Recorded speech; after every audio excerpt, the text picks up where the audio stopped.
Welcome, basketball fans. It is episode 3 of the BCL Trash Talk podcast. I am your host, Josh Bett. And I'm your co-host, Vasiliki Karamuza. And upcoming in the main event of the show, we have with us Vlado Jankovic from PAOK. We will talk about the game of the week between PAOK and Galatasaray. Followed up by Talking Heads, and we'll have a special guest from Turkey, Kemal Özcan, and Vasiliki Karamuza will take part in the Talking Heads where they will give their predictions for the upcoming game of the week. This is the BCL Trash Talk podcast. Okay, now welcome to the BCL Trash Talk main event. I am here with my co-host, Vasiliki Karamuza. Vasiliki, Tikanis. I'm fine. How about you? Not bad, but we're here for the main event right now. And I think it's only right, Vasiliki, that you introduce our guest for today's main event of the BCL Trash Talk. Yeah, we're fortunate enough to have with us Vlado Jankovic from PAOK. PAOK is hosting Galatasaray for the game of the week. So it was about right I could have him and ask him a few questions.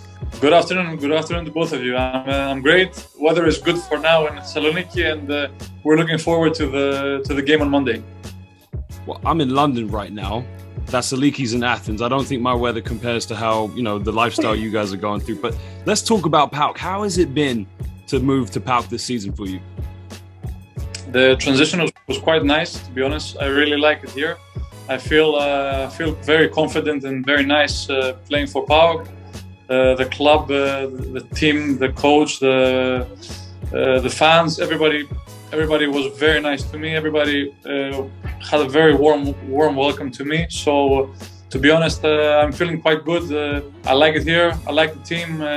The chemistry is good, and everything is looking very nice and positive. And we're looking forward to get our first win in this year's Basketball Champions League. Now, let's just go beyond basketball right now, because look, first of all, I absolutely love Greece. I lived in Athens, I worked in Athens, and one thing I love is Greek food. My daily diet was always gyros, kotopolostifos, that good stuff, a Greek salad. But what's the cuisine like in Thessaloniki? To be honest, we have a very nice spot in town, which we go eat. All the team goes and eats, so we have a very good cooperation with the restaurant. The food is amazing. It's everyday cooked food. So to be honest, we have all of that, what you said, and a couple of more things. So we're very lucky to have such a commodity in this club. No, I think what basketball fans want to know about the basketball players, they see you guys on the court, they look at you as heroes. What are you doing when you're not playing basketball for PAOK? Currently, personally, me or generally as a player? Well, what are your hobbies outside of basketball? What do you like to do in your free time? To be honest, I wish I had a lot of free time, but right now I'm currently have a family, so I have a 2-year-old son and an 8-year-old dog. So to be honest, my free time is not a lot, but to be honest, I really like it and I really enjoy my life. So it's actually taking the dog out for a walk, playing around with my son, looking at cartoons, playing around with his toys, his cars. It's basically a full day here for me. So it's a typical day is I wake up, I eat breakfast, I take my dog for a walk, then I play with my child. And as the day goes by, there is a routine, an everyday routine. There's practice, there's treatments, there's a lot of stuff. So it's basically a full day. You used to play for Aris for a short term of time back in 2016-17. But we know that the only Aris PAOK fans love is Coach Aris Lykoyannis. How has it been for you that you have played for the two big clubs of Thessaloniki, and how is your relationship with the coach? To be honest, they changed his name to Aristidis Lykoyannis just in order not to be Aris. Yeah. It's his full name. Yes, the rivalry in town is very big. It's I personally really like it because it's Aris against PAOK. It's two big clubs, but the fans are very into this rivalry. Of course, it's very nice. The games, especially Aris PAOK Aris, are very big. There's a lot of pressure to win, but to be honest, it's something unique, and it doesn't happen in a lot of places in the world. Greece has a lot of rivalries, and it's big. It's so So they really go to these games with a lot of passion and a lot of will to win. For the second part of the question about the coach Aris Likoyannis, Aristidis Likoyannis, sorry. This is the second time basically the third time I'm working with him. I worked with him for a season in Cholargos. Also, I consider him quite a big personality and a coach with a lot of basketball knowledge. So I'm having a great time playing for him and practicing with him. This is now your third team in the Basketball Champions League. As we mentioned, you played for Aris. You played obviously with Ike. You had some good seasons with them. And now you're with PAOK. What has been your greatest moment in the Basketball Champions League for either of those teams? To be honest, I really admired the way the Basketball Champions League made last year's Final 8 in Athens. That was one of the most amazing experiences for the Basketball Champions League that I personally had. The way they approached the Final 8 after a season of COVID-19, the way they created everything that had to do with the Final 8 of the season that was interrupted. So my personal experience was reaching the final of the Final 8 that was organized in Athens. Unfortunately, I lost to Burgos, which was very good in the final game. I really wanted to win that title. It meant a lot to win it, but unfortunately we finished second. So it was very nice, but also a very, not sad, a very bad moment because we didn't reach the ultimate goal to win the championship. Yeah, so we have to move to the game of the week now. Galatasaray is in the second season of the BCL. What do you think it makes Galata or any other a good team this season? To be honest, Galatasaray right now is playing very, very nice basketball. The way they move the ball, they have some big personalities in their team, in the roster.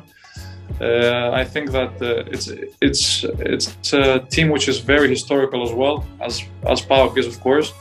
I've experienced how big of a club it is. I consider the game Monday a very, very big game for both teams, and I'm looking forward to playing against such a team. As you said, it's a very important game. They're 2-0. You guys are still looking to pick up your first victory, but let's talk about it. It's going to be under the new format, the game of the week. I mean, that's how big this game is going to be between you and Galatasaray, for PAOK that is. But we're playing this game at the PAOK Sports Arena. How important are the PAOK fans going to be? And we've talked about the PAOK fans, but just how important are they going to be for you guys in this game? I'd like just to comment for a second for the new format, which I love. It's amazing how Champions League could adapt to what is going on in the world with the COVID and changing the format to four team groups, which is amazing. Like it protects the teams and the personnel itself, which is something that doesn't happen so often. So I have to congratulate the way that the format has changed, which is in order to help the teams and players stay protected from what's going on in the pandemic. On the second scale, I would like to also to say that the PAOK fans against Nymburk, the game at home, helped us a lot to change the momentum of the game. And when we were down by 10 points, they were the ones that gave the energy needed in order to boost us and to fuel us to change the momentum towards us. So I think that keeping in mind that the way we played with them, and we were up by 1 and we lost with a buzzer beater, which was a very fascinating basketball game.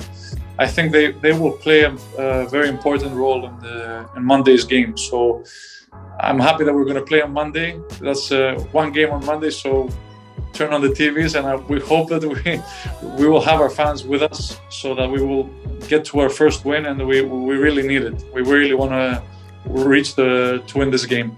Vlado, I'm sure you have prepared very well for the upcoming game. Dibos, Melodream and Akron Purcell are Galatasaray top scorers. What does have PAOK to do in order to eliminate them defensively? Well, I would not like to say everything that we're preparing for them not to know it, but All the three of them are doing a very good season till now. They are playing very nice basketball, very quick, with a lot of energy. We have to match up all their energy, all three of them. Of course, it's not only those three players in the Galatasaray team, but they're the most important players, and then the ones that are giving them the boost that they need in order to win the games.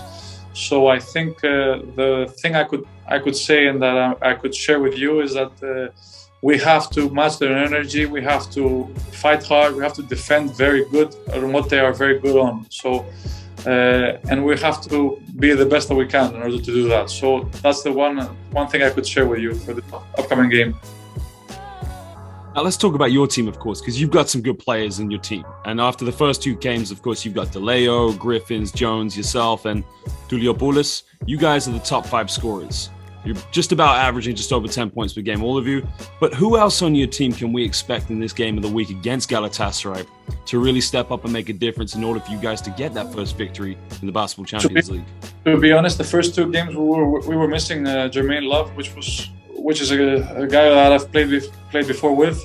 He has a lot of energy. He helps on both sides of the court, and we needed him in order to perform even better. I think that if we had him in the first two games, the result would be quite different. Josh Carter is also a very major component, like a very major part of our offensive game as well. So I think that we have a good arsenal right now in order to go at this game on Monday and give it everything that we have. I personally think that we are in a very good momentum. We won our first game in the Greek League. So even with that, next to us, we have good psychology in the locker rooms, and we are preparing on Monday's game because we have a whole week to prepare it without a domestic league game. So we're going to Monday's game without having to give energy in another game. We had a whole week to prepare, and I think we're going to be very, very competitive. Stepping in the court for the game of the week in the BCL, what do you have to do personally in order to help your team win? You praised your teammates before, but what is that we have to expect from you? Me personally, I'm gonna go with full energy on both sides of the court. I'm going to crash the boards as much as I can, help my teammates get into rhythm and find rhythm myself, even or in transition or on the low post game for this upcoming game. But despite that, I'm gonna give all I have in order to score, pass, execute well on offense, or play a very good defense on the three players I just said before. Well, Vlado, we thank you so much for joining us here on the BCL Trash Talk. It's going to be an amazing game. Obviously, it's going to be played in Thessaloniki in front of the PAOK fans. A great opponent coming in Galatasaray. We wish you all the best luck. It was my pleasure to join the two of you. Thanks for being with us, Vlado. Good luck. This is the Talking Heads. Both of our guests right now will have 30 seconds to explain why they think the team of their choice is going to win. We will start with Kamal Ozcan. You have 30 seconds to explain why Galatasaray are going to win against PAOK in the BCL Game of the Week, starting now. Galatasaray is insanely good on offense, and they've already played against two immovable objects in Nymburk and Igokea, passing both sets with good scores. They're currently the scoring leader of the BCL with 95 points per game, and have two of the three top scorers in the competition in Divana Kumpursel and Melo Trimble. Gala as a team knows how to draw free throws, leading the BCL in that category. And also PAOK defense have allowed 11 threes per game so far with 40.7% of accuracy. Sure. Just slightly gone over, but made some very, very good points there. Kamal, 30 seconds, not bad, not bad. All right, man, all right. You did very, very well there. It's so tough when you've got such a good team. There's so much you want to fit in there, but we're going to have to shift it over now to Vasiliki, who has... Time flies, go. Oh, it flies. Vasiliki, you have 30 seconds to explain why PAOK are going to win in the BCL Game of the Week, starting now. First of all, PAOK is playing in front of his very passionate fans for the second straight game. They lost the previous one by a buzzer beater that really hurt their feelings, so they will need that win to bounce back. Jermaine Love would be good to go. He surpassed his injury, so he will help very much. And Coach Aris Lykoyannis is very straightforward and knows how to ask about this play. knows what to ask from his players. I'm sorry. Good. Just 2 seconds underneath. Brilliant. Well, there you have it. That is the talking heads here in the BCL Trash Talk. First of all, thank you to our guests, Vasiliki Karamuza and Kamal Ozcan. Thanks for having us. My pleasure, man.